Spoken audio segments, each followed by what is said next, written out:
जो सेशन था उसको बड़े अच्छे तरीके से उनके पर्सपेक्टिव से, जो अमरीकी पर्सपेक्टिव है, उसको इस्तेमाल किया गया पाकिस्तान को मैसेजिंग के लिए।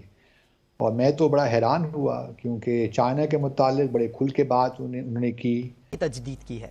इस समर पर जोर दिया कि पाक ईरान गैस पाइपलाइन पर फैसला हुकूमत पाकिस्तान का अपना फैसला होगा। ये पाइपलाइन पाकिस्तान अपने इलाके में तामीर कर रहा है और इसकी तामीर के लिए पुरज़्म है। Important foreign policy issues also came up.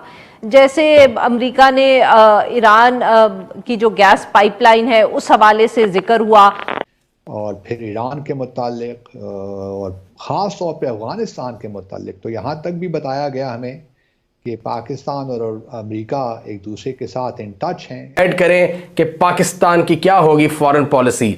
आज हम देखेंगे कि किस तरह डोनाल्ड लू ने पाकिस्तान के जो दोस्त ममालिक हैं और रीजनल जो प्लेयर्स हैं और नेबर्स हैं उनके हवाले से बात की है।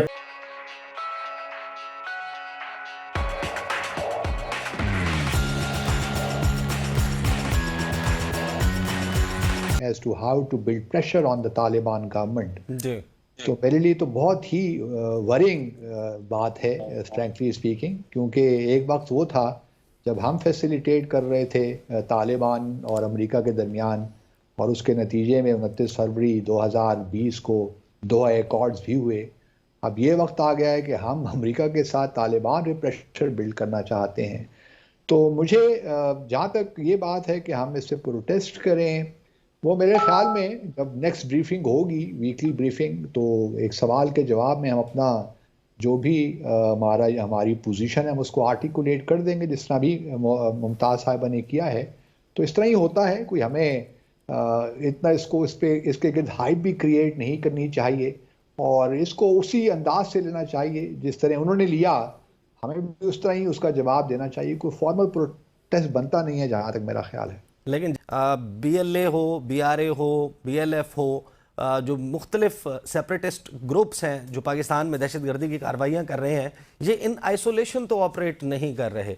जो ओपनली जिनके पास कैपेसिटी या कैपेबिलिटी है ईरान के रास्ते या अफ़गानिस्तान के रास्ते इनको फाइनेंस करने की, इनको प्लेटफॉर्म फ्राहम करने की, इनको एक लॉन्च पैड फ्राहम करने की, वो किसके पास है? क्या आपकी क्या अंडरस्टैंडिंग है? I want you to throw light on the larger picture.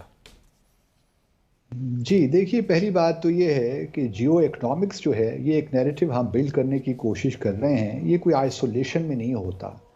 Jio economics और जियो स्ट्रेटेजिक और जियो पॉलिटिक्स सब एक साथ चलते हैं।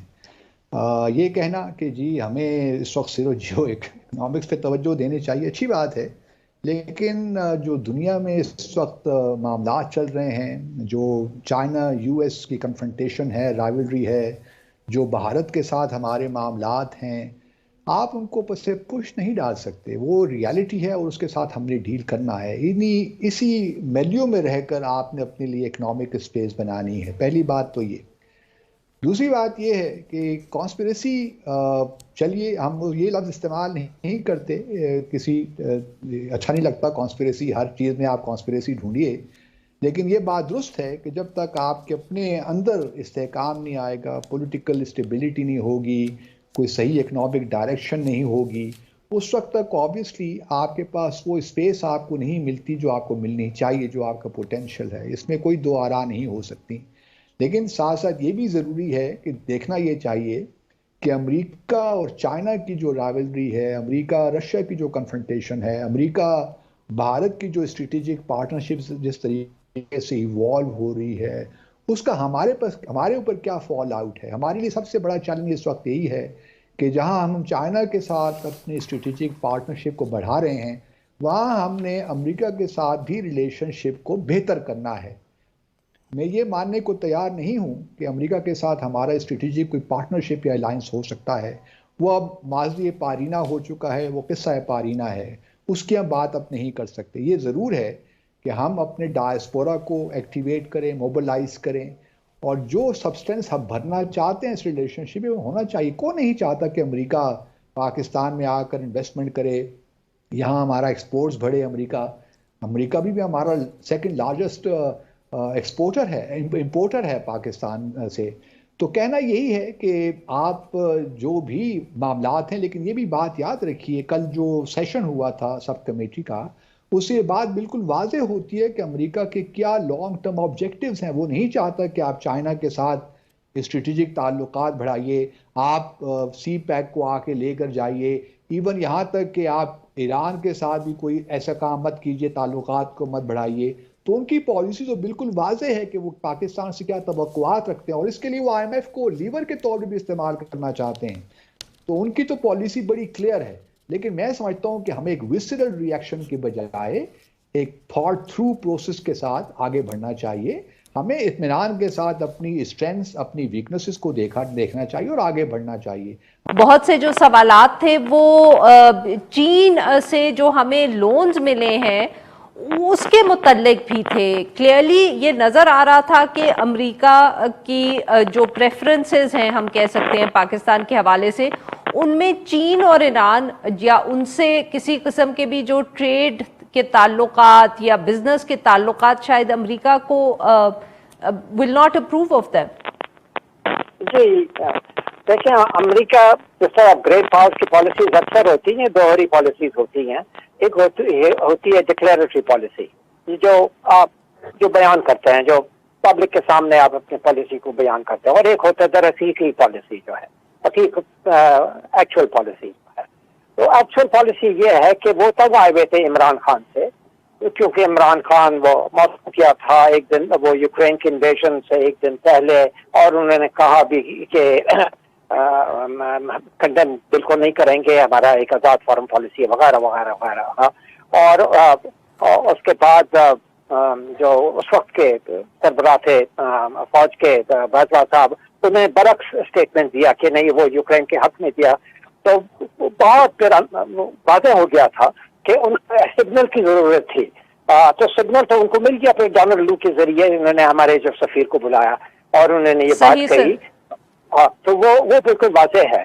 और दरअसल कोशिश ये है कि पाकिस्तान को न सिर्फ ईरान से दूर किया जाए बल्कि चीन से भी किया जाए। आप जानते हैं वो अपने एलची को भेजते रहे यहाँ कि आप किस लिए कर रहे हैं, सीपेट में आपका सहारा होगा, जिस तरह से श्रीलंका के साथ हुआ।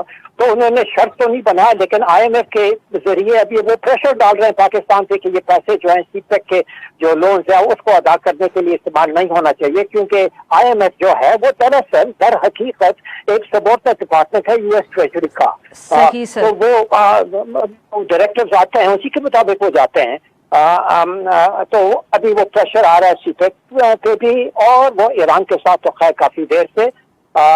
तो वो पाकिस्तान को ट्रीट करते हैं कि ये एक कंट्री है जिसके कोई ऑप्शंस नहीं है, एक कमजोर मुल्क है, एक ये डिपेंडेंट कंट्री है, और इनके साथ इनको सिर्फ हम कमान सी देते हैं इनसे। पाकिस्तान के ताल्लुकात के बारे में, क्योंकि हम सबको पता है कि डोनाल्ड लू अमेरिका का असिस्टेंट सेक्रेटरी ऑफ स्टेट है, जो कि साउथ एशिया और सेंट्रल एशिया को देखता है। यानी उस इलाके का अमेरिका ने वजीर खारजा बनाया हुआ, नायब वजीर खारजा। डोनाल्ड लू की इतनी अहमियत है, वो इस रीजन का नायब वजीर खारजा है। तो इसलिए अमेरिकन को जो भी पॉलिसी मेकिंग से मुतालिक फीडबैक चाहिए होता है वो डोनाल्ड लू से लेते हैं। डोनाल्ड लू से जब पूछा गया पाक ईरान गैस पाइपलाइन प्रोजेक्ट के बारे में, तो उन्होंने क्लियर कट कहा कि हम कोशिशें कर रहे हैं, यानी अमेरिका ये कोशिश कर रहा है, trying its best to prevent this project, यानी हम इस प्रोजेक्ट को रुकवाने में अपना भरपूर किरदार अदा कर रहे हैं और करते रहेंगे।